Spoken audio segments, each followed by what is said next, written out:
In the heart of Germany, during the tense autumn of 1984, a food engineer named Günther Stoll was living a life increasingly dominated by fear.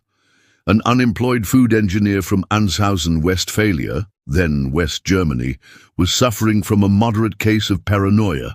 At 34 years old, he should have been in the prime of his life. But instead, he found himself trapped in a web of anxiety that grew tighter with each passing day. Stoll wasn't always like this. After growing in Hagen, Hesse, Günther Stoll later moved across the state border to Siegerland in North Rhine-Westphalia. He lived in Anshausen with his wife, and there got work as a food service engineer, but by 1984 was unemployed. The loss of his job had hit him hard, but it wasn't just the financial strain that was eating away at him. Something darker had taken root in his mind. For months, Stoll had been telling his wife about them shadowy figures he believed were plotting against him. Prior to his death, he occasionally spoke to his wife of those ones. German, Danen, unknown people who supposedly intended to harm him. He never could explain who these people were or why they wanted to hurt him, but his conviction was absolute.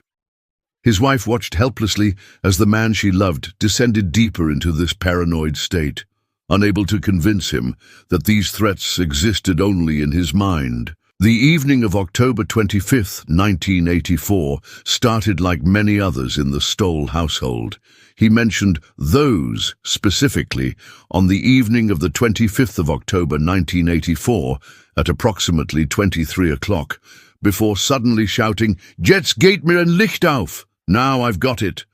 He then wrote the 6 letters, YOGTZE, or possibly YOGTZE, on a sheet of paper before instantly crossing them out. It was as if a light bulb had suddenly illuminated some dark corner of his troubled mind, revealing a truth that only he could see. His wife watched in confusion as her husband frantically scribbled those mysterious letters on a piece of paper. The way he wrote them suggested urgency, as if he was afraid he might forget whatever revelation had just struck him. But then, just as quickly as he had written them down, he crossed them out with decisive strokes of his pen. What had he realized? What secret had been unveiled to him in that moment? Without explanation, Stoll announced he was going to the pub. Declaring that he was going to the local pub, he got into his Volkswagen Golf MK1 and drove off. It would be the last time his wife saw him alive. She couldn't have known that this ordinary farewell would haunt her for the rest of her days. The familiar streets of Wilnsdorf welcomed Stoll as he drove through the quiet German town. Arriving at his usual pub in Wilnsdorf, Stoll ordered a beer, but collapsed before taking a sip. Witnesses noted that he appeared anxious but was not intoxicated. His collapse remains unexplained. The regulars at the pub knew Stoll well enough, but that night something was clearly wrong. He walked in looking distressed, ordered his usual beer, and then, before the foam had even settled, he crashed to the floor. The sound of his body hitting the wooden floorboards startled everyone in the pub. It was 11 p.m. Suddenly he collapsed to the floor, losing consciousness and smashing his face. Witnesses said that he hadn't touched his beer, nor did he appear intoxicated when he entered the pub. Blood trickled from where his face had struck the floor, but what concerned the witnesses more was the way he had fallen.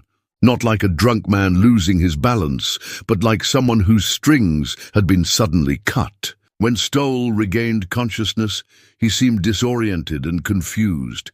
He mumbled something about having suddenly gone, before abruptly leaving the pub, ignoring the concerned questions of the other patrons. He stumbled back to his car and drove off into the night, leaving behind a pub full of bewildered witnesses and an untouched beer slowly going flat on the bar dot. For the next 2 hours, Günther Stoll's movements remain a complete mystery. Where did he go? What did he do? These lost hours would later become one of the most frustrating gaps in the investigation. Around 1 a.m., he appeared on the doorstep of a childhood friend in Hagen, where Stoll grew up. Hagen is only about 6 miles from the pub. What happened in the preceding 2 hours is a mystery. The woman who answered the door that night was someone Stoll had known since childhood. He visited an acquaintance, an old woman he knew from his childhood, who lived in the vicinity of his parents' house and who was very religious. She was elderly now, and the sight of Günther Stoll standing on her doorstep at 1 in the morning filled her with unease. His appearance was disheveled, his face still bearing marks from his fall at the pub, and his eyes held a wild, desperate look. He confided in her that he foresaw a terrible event that night, telling her, "Something's going to happen tonight, something pretty terrifying." The woman, though sympathetic to the young man she had known as a child, was frightened by his behavior and the late hour. The friend, a woman, was uncomfortable with Stoll showing up at her house in the middle of the night, so she didn't let him in. She did allow him to ramble for a bit on the patio. He warned of an upcoming horrible incident. Eventually the friend got him to leave, suggesting he go home to his wife or spend the night at his parents' house nearby. Standing on her patio in the cold October night, Stoll poured out his fears to this woman who had known him since he was young. He spoke of the terrible thing that was going to happen, his words tumbling over each other in his urgency to make her understand. But understand what? Even Stoll himself seemed unable to articulate exactly what danger he felt closing in around him. The woman suggested he go to his parents' house, which was nearby, but Stoll shook his head. They wouldn't understand him, he said. Finally, she convinced him to return home to his wife in Anshausen. Insisting on leaving, the woman told him to return to his wife to Anshausen. Agreeing to her advice, he left. Once again, Günther Stoll disappeared into the night, and once again 2 hours passed with no trace of where he went or what he did. These gaps in the timeline would torment investigators for decades to come. What was Stoll doing during these lost hours? Was he driving aimlessly, consumed by his paranoid thoughts? Was he meeting with someone? Or was he simply lost in the grip of whatever mental anguish was destroying him from within? At approximately 3 o'clock, 2 truck drivers discovered Stoll's crashed vehicle in a trench adjacent to the A45 near the Hagen Süd exit, 100 kilometers, 60 miles, from Hagen. The truck drivers, professionals who had seen their share of accidents on Germany's autobahns, immediately pulled over to help. What they found would haunt them for years to come.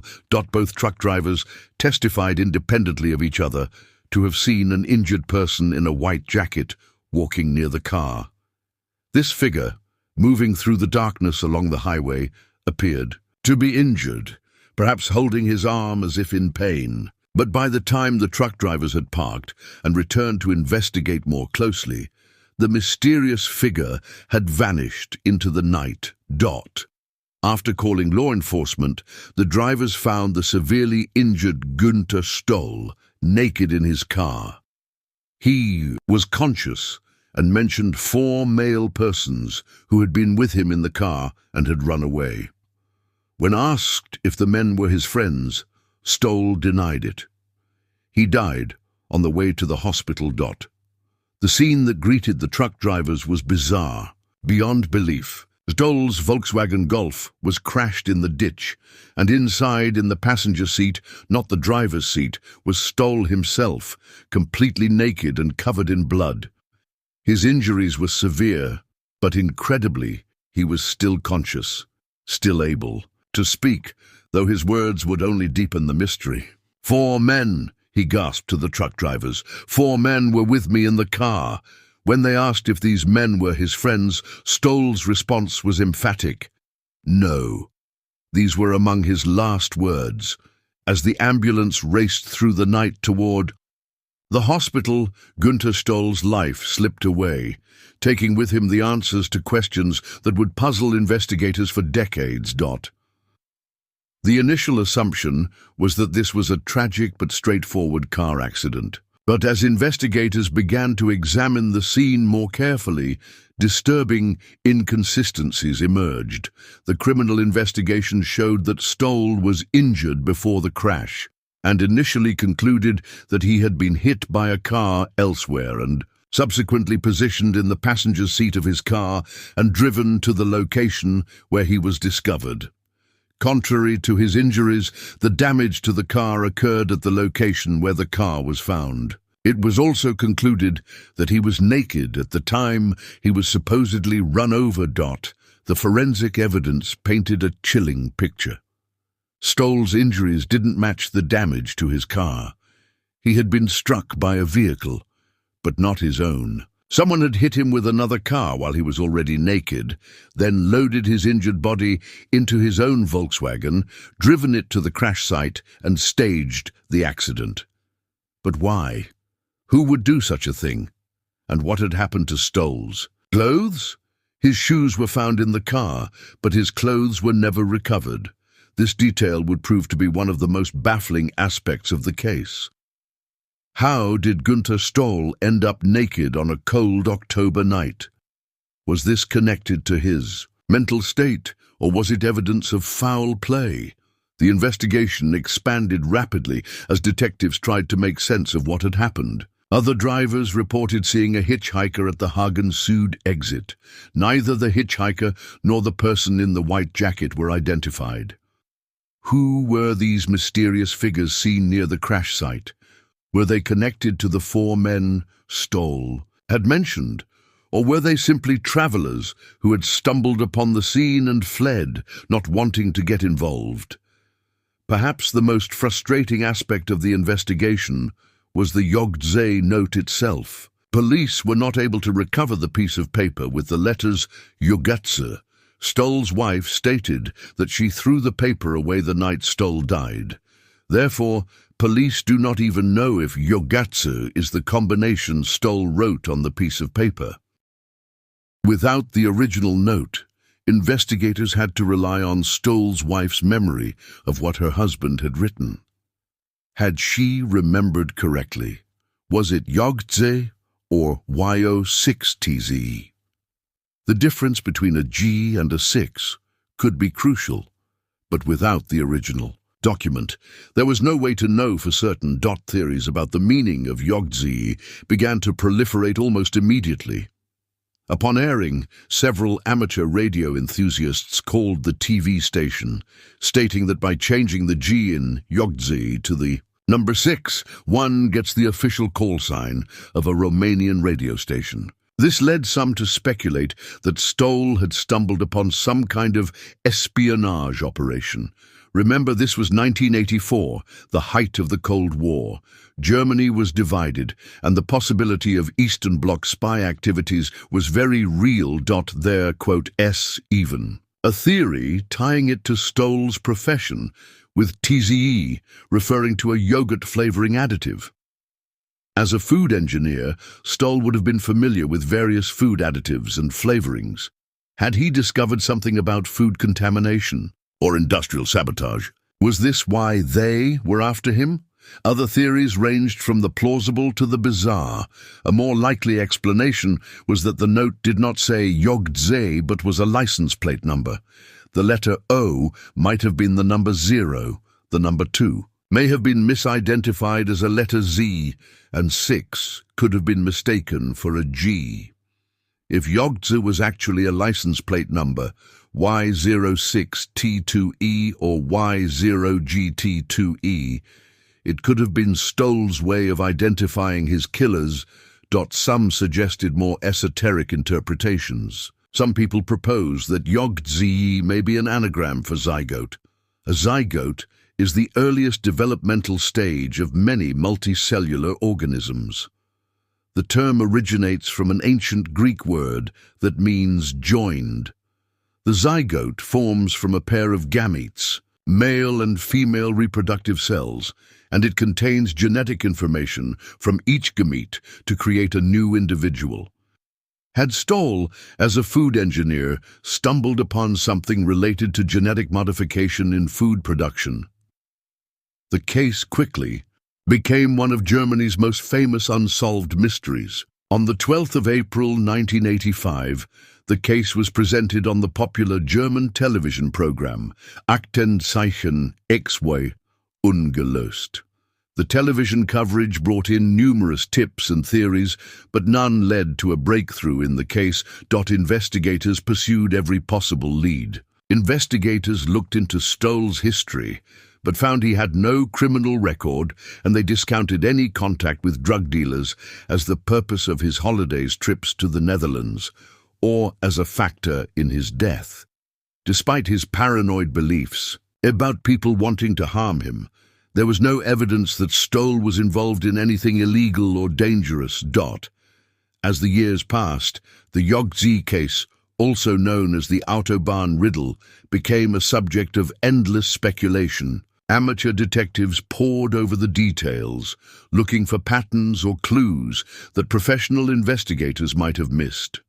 Online forums buzzed with theories, each more elaborate than the last. Some believed that Stoll's paranoia wasn't paranoia at all, that he really was being stalked by unknown persons who eventually killed him. They pointed to the mysterious figures seen at the crash site, the 4 men Stoll mentioned, and the elaborate staging of the accident scene as evidence of a conspiracy. Others took a more psychological approach, suggesting that Stoll's mental illness had reached a breaking point that night. Perhaps he had stripped naked himself, driven by delusions. Perhaps he had wandered onto the highway and been accidentally struck by a car, whose driver then panicked and tried to cover up the accident by staging the crash. But these theories, while intriguing, couldn't explain all the evidence. How did Stoll end up in the passenger seat of his own car? Who drove it to the crash site? What about the 4 men he mentioned? And always, there was the haunting question: what did YOGTZE mean? The lead investigator from Hagen has followed over 1,200 leads, but nothing has led to any meaningful conclusion. However, every year the case is re-examined by the Attorney General's office in the hopes of finally cracking the mysterious case. Year after year, investigators return to the case file, hoping that fresh eyes or new technology might reveal something previously overlooked. The impact on Stoll's family was devastating. His widow was left not only to grieve her husband's death, but to live with the endless questions and speculation. Had she thrown away the key to the entire mystery when she discarded the YOGTZE note? Could she have remembered the letters incorrectly? The weight of these uncertainties must have been crushing. For the investigators who worked the case, it became an obsession. On April 12, 1985, the YOGTZE case was presented on the popular German television show Case File XY, and ever since has remained one of the most mysterious cases in German criminal history. Each detective who touched the file found themselves drawn into its mysteries, spending countless hours trying to make sense of the bizarre sequence of events. The case took on a life of its own in German popular culture. It became a touchstone for discussions about unsolved mysteries, mental illness, and the thin line between paranoia and genuine danger. Books were written, documentaries were made, and still, the truth remained elusive. As technology advanced, investigators hoped that new forensic techniques might provide answers. DNA analysis, which wasn't available in 1984, offered the possibility of identifying who else might have been in Stoll's car. Digital enhancement of photographs might reveal details previously invisible. But for decades, even these advances failed. To crack the case, the human element of the story is what makes it so compelling. Here was a man, clearly suffering from mental health issues, whose fears of persecution ended with his death under the most mysterious circumstances.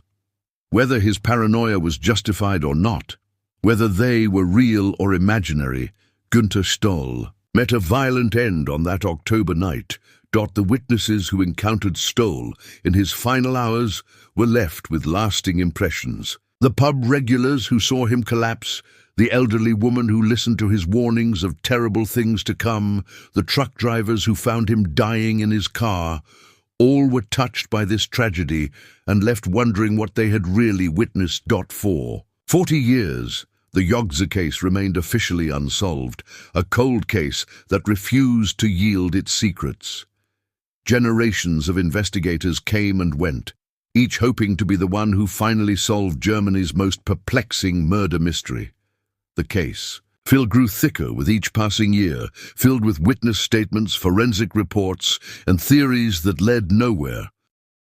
Then in April 2025 came a shocking announcement that would rewrite everything people thought they knew about the case. In 2025, Hagen police revealed that new investigations had concluded that Stoll's injuries did not match him being driven over, but that they much more likely resulted from a collision. Additionally, no DNA of people other than Stoll was found in the car, which led to the conclusion that he was alone in the car at the time of the accident. Following these new findings, the case, which had still been treated as a murder case, was closed as a single-car traffic accident with no outside interference. The revelation sent shockwaves through the community of amateur investigators who had spent years analyzing every aspect of the case. How could this be? What about all the evidence that had pointed to murder? What about the staging of the scene, the missing clothes, the 4 men Stoll had mentioned? In April 2025, the German newspaper Frankfurter Allgemeine Zeitung reported on the YOGTZE case, declaring it had been officially solved by police after 41 years. "We assume it was a traffic accident," said police spokesman Tino Schäfer in Hagen, concerning the alleged murder of Günther Stoll as part of a new investigation and expert reports. As previously reported by the Süddeutsche Zeitung, the UD Public Prosecutor's Office in Hagen also considers the case now solved and closed. According to the new analysis, investigators concluded that Stoll's mental health had deteriorated to such an extent that he had likely removed his own clothes in a state of psychological distress. According to new analyses released by the Hagen Police Department in North Rhine-Westphalia, it has been determined that Stoll's death was not the result of foul play, but rather a self-inflicted accident. Investigators have concluded that he was experiencing severe depression and was likely in a state of mental distress at the time of the incident. The revised interpretation of the evidence suggested that Stoll, in his confused mental state, had been driving erratically and crashed his own car. The injuries that investigators had previously believed were caused by being struck by another vehicle were actually consistent with a high-speed collision. The absence of any other DNA in the vehicle supported the conclusion that Stoll had been alone the entire time. But what about the witnesses? What about the man in the white jacket, the hitchhiker, the 4 men Stoll had mentioned? The authorities revealed that Stoll was not wearing a seatbelt at the time of the crash, and his lack of clothing is believed to be connected to his mental condition. Investigators now believed that in his dying moments, confused and in shock, Stoll had hallucinated or imagined these other people. The man in the white jacket might have been a projection of Stoll himself, a dissociative episode brought on by trauma and his pre-existing mental illness. Whether the YOGTZE paper really existed is disputed, and investigators doubt that it would be relevant for the case anyway. This final dismissal of the YOGTZE note, the element that had given the case its name and fueled decades of speculation, was perhaps the most difficult for many to accept. How could something that had seemed so central to the mystery be deemed irrelevant? The new findings suggested that whatever Stoll had written that night, whether it was YOGTZE or something else entirely, was likely just another manifestation of his deteriorating mental state. It wasn't a clue to his killers or a secret code. It was simply the confused scribblings of a man in psychological crisis.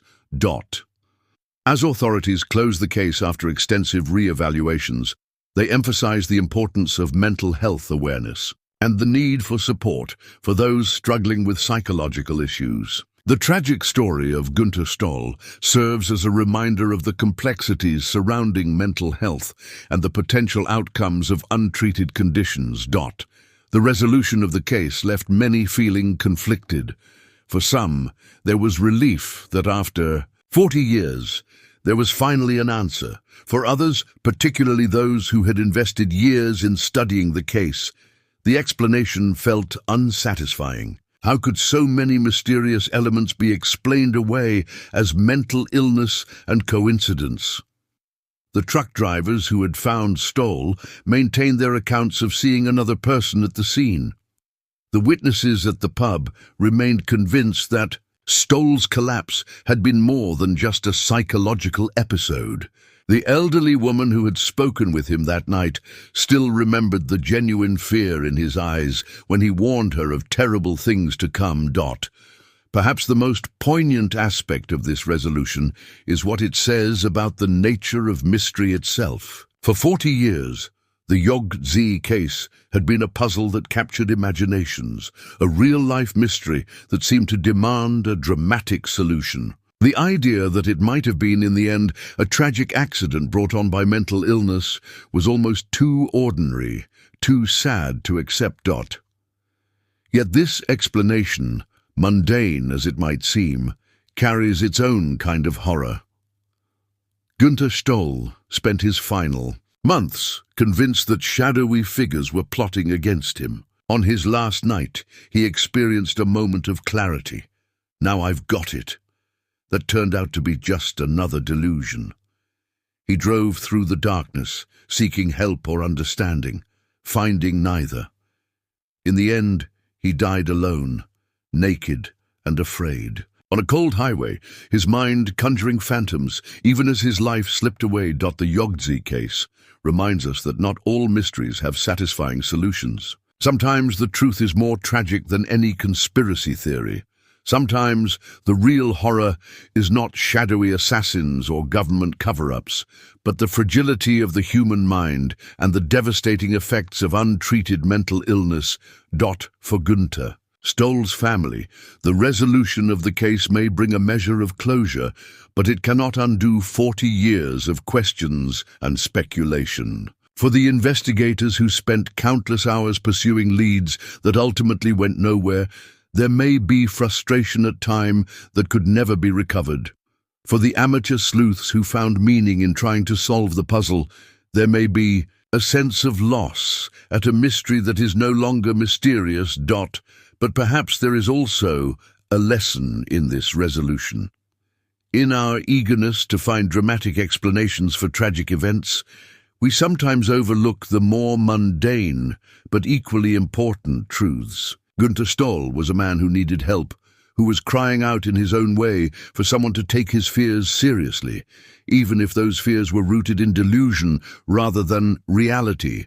The witnesses who encountered him on his final night all noted his distress, his fear, his desperate attempts to communicate something he himself might not have fully understood. Each of them, in their own way, tried to help.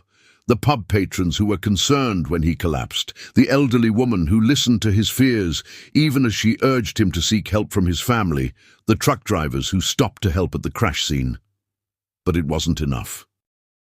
In the end, the YOGTZE case is not just about mysterious notes and unexplained deaths. It's about a man who fell through the cracks, whose mental illness went untreated until it contributed to his death. It's about the families left behind to wonder what if. It's about a society that even today struggles to recognize and address mental health crises before they become tragedies. The case may be officially closed, but its impact lingers. In online forums and discussion groups, debates continue about whether the new conclusion is correct. Some accept it, finding in it a sad but plausible explanation for events that had seemed inexplicable. Others remain skeptical, pointing to elements of the case that still don't quite fit, holding on to the belief that there must be more to the story. And perhaps they're right. Perhaps there are elements of Günther Stoll's death that will never be fully explained. The man in the white jacket, the four men he spoke of, the exact meaning of YOGTZE. These may remain forever shrouded in mystery, resistant to neat explanations. Or perhaps these mysteries are simply the product of a dying man's confused mind, shadows cast by trauma and mental illness rather than evidence of conspiracy. What remains undeniable is the human tragedy at the heart of this story. A man lived in fear, died in mysterious circumstances, and left behind questions that took 40 years to answer. And even now, those answers satisfy some, but not all. His story became larger than his life, transformed into a cultural phenomenon that spoke to our fascination with the unexplained. As we reflect on the YOGTZE case, we might ask ourselves what other Günther Stolls are out there right now. People struggling with mental health issues, convinced of threats that may or may not be real, crying out for help in ways that those around them don't fully understand. How many tragedies could be prevented if we were better at recognizing and responding to these cries for help? The legacy of the YOGTZE case, then, is not just as one of Germany's most famous unsolved mysteries, now solved, according to authorities. It's as a reminder of our responsibility to those among us who are struggling, whose fears and anxieties, whether grounded in reality or not, are very real to them. It's a call to take mental health seriously, to listen when someone says they are after them, even if we can't see who they are. Günther Stoll wrote 6 letters on a piece of paper on October 25, 1984. We may never know with absolute certainty what those letters meant or why he crossed them out, but we know that a few hours later he was dead, and his death sparked a mystery that captivated a nation for 4 decades. In trying to solve that mystery, thousands of people engaged with his story, trying to understand what happened to him and why. In a strange way, this sustained attention, this refusal to let his death be forgotten, is perhaps a kind of justice. For Günther Stoll, in life his fears were dismissed as paranoia. In death they were taken seriously by investigators, journalists and amateur detectives around the world.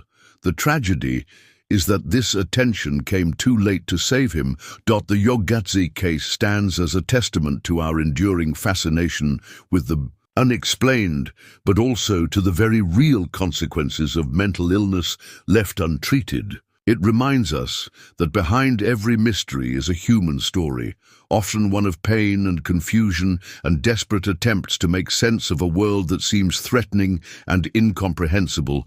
As the sun rises over the German Autobahn, where Günther Stoll spent his final moments, traffic flows smoothly past the spot where his car was found. Few drivers know the history of this place, the mystery that unfolded here on a cold October night in 1984.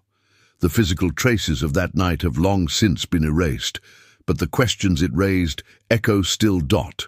What did YOGTZE mean? We may never know for certain, but perhaps the more important question is, what did Günther Stoll mean when he cried out for help in the only way he knew how? That's a question that challenges us all, not just to solve mysteries, but to recognize and respond to human suffering before it's too late. The YOGTZE case is closed, according to German authorities, but its lessons remain open, waiting for us to learn from them. In the end, that may be Günther Stoll's most enduring legacy, not as the center of an unsolved mystery, but as a reminder of our shared humanity and our responsibility to care for one another, especially those whose minds have become their own worst enemies. As we close this chapter on one of Germany's most haunting mysteries, we're left not with the satisfaction of a puzzle solved, but with the sobering reminder that real life rarely provides the neat endings we crave. Günther Stoll's story ends not with dramatic revelations or hidden conspiracies exposed, but with the quiet tragedy of a man whose mind betrayed him, whose fears consumed him, and whose death became a mystery that outlived him by 4 decades. The YOGTZE case may be resolved in the eyes of the law, But in the hearts and minds of those who have followed it, questions linger still. And perhaps that's as it should be. Some mysteries, after all, are not meant to be solved, but to be remembered, not as entertainment, but as cautionary tales about the fragility of the human condition and the devastating cost of suffering in silence. Günther Stoll has been dead for 40 years, but his story lives on, a reminder that sometimes the most terrifying mysteries are not about what others might do to us, but about what our own minds can do when illness takes hold and help doesn't come in time. In remembering him, in trying to understand what happened on that fateful October night, we honor not just his memory, but our commitment to preventing such tragedies in the future.